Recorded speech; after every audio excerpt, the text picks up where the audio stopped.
রমজান মাস এমন কোনো সময় না যে এই সময় আপনি কোনো কাজ না করে শুধু শুয়ে বসে কাটাবেন। আপনার কাজ, ব্যবসা কিংবা পড়ালেখা সবকিছুতেই আপনাকে প্রোডাক্টিভ হতে হবে এবং কাজগুলো সুন্দরভাবে করতে হবে। এটা কোনো ছুটির সময় না।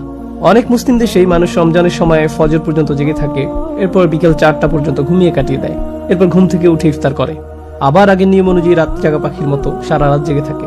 কিন্তু এটা রমজানের আসল উদ্দেশ্য না। রমজান এই লক্ষ্য উদ্দেশ্য নিয়ে আমাদের কাছে আসে না।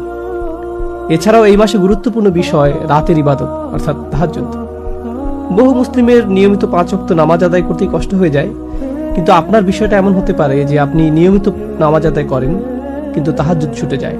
তবে এই মাসটা আপনার সামনে তাহাজ্জুদের অভ্যাস করার সুযোগ এনে দেয়। ওয়ারাতিলিল কুরআন তারতিলা, এবং কোরআন আবৃত্তি করুন সুবিন্যস্তভাবে এবং স্পষ্টভাবে। কোরআনে এই আয়াত এসেছে রাতের ইবাদতে কোরআন সুন্দরভাবে তিলাওয়াতের ব্যাপারে। আর তারাবি হলো রাতের ইবাদতের জন্য প্রশিক্ষণ।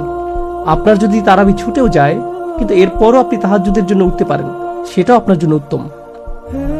আমাদের চিন্তাধারায় পরিবর্তন আনতে হবে যাতে রমজানের সর্বোচ্চ উত্তম ব্যবহার আমরা করতে পারি।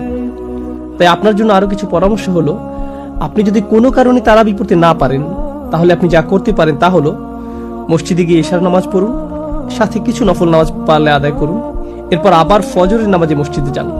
সারা রাত জেগে তারাবি পড়ে ফজর ছুটে যাওয়া কিংবা ফজরের নামাজ জামাতে পড়তে না পারার থেকে এই কাজ করাই উত্তম।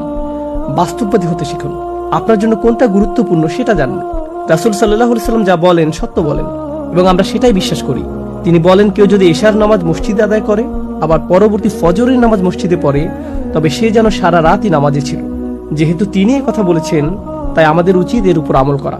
আর রমজান খুবই উত্তম সময় এই অভ্যাসটা করার।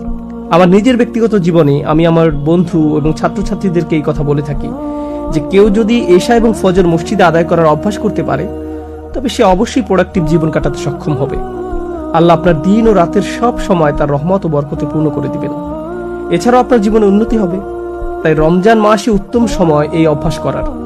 তাই এমন কোন ইবাদতের চেষ্টা করবেন না যা আপনার সাধ্যের অতিরিক্ত এবং সেই অভ্যাস কিছুদিন পর আপনাকে ছেড়ে দিতে হয়।